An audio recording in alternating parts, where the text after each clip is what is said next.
Kia ora and Merry Christmas. Welcome to this week's video. This week's all about intentions, and I'd like to tell you a little story about one of my clients from this week and the conversation we've had. I have this client that came to me a few weeks ago, and she was in a space where she was feeling deeply unhappy. She was feeling overwhelmed and stressed all the time. She was always just working, eating, sleeping, and then doing the whole thing over again. And as she was doing the Thrive Guide, one of my courses that I offer, she started to really reflect on her life and how she'd been living it in the last few weeks and months. And she was talking about how she realized that she never really made space in the last few months for the things that really bring her joy. She didn't make space for the things that light her up. She didn't even make space for herself.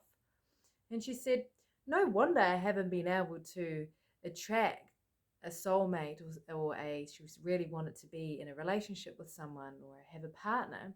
She said, no wonder I haven't been able to attract somebody. I haven't even made space for this. I haven't even made space, not that I haven't even made space for joy. I haven't made space for dating or my friends or my family.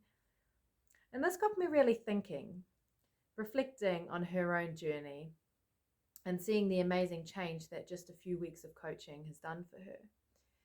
And it made me realize, if we don't make space for the things that we really love, how can we really attract those things into our lives? So I'm really big on setting intentions. As this year's drawing to a close, I'm starting to think about my own intentions for the next year. What are those kind of things or the energy that I want to invite for myself in the next year? And in the context of my client, I started to think about, intentions can be things like they can be words, they can be a sentence, something that becomes a bit of a mantra for you.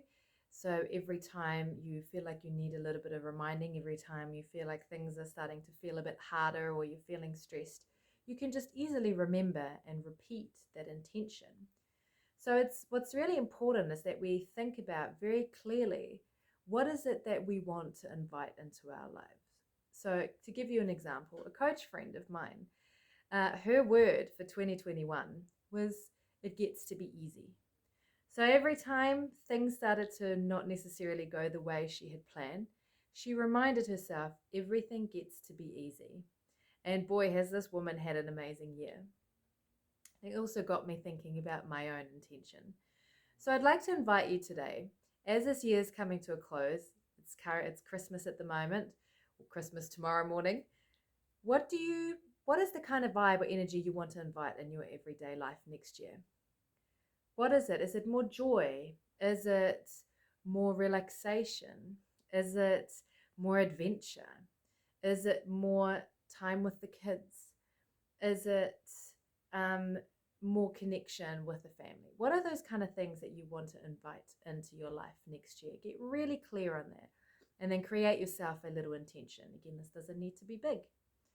I'd like to invite you to do that for yourself because intentions are very, very, very powerful things we can do. And it's such a simple way, such a simple thing we can do for ourselves to create change in our lives.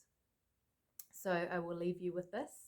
I'm wishing you a very Merry Christmas and an amazing start, an adventurous start to the new year. Sending you love and light with gratitude. Talk soon.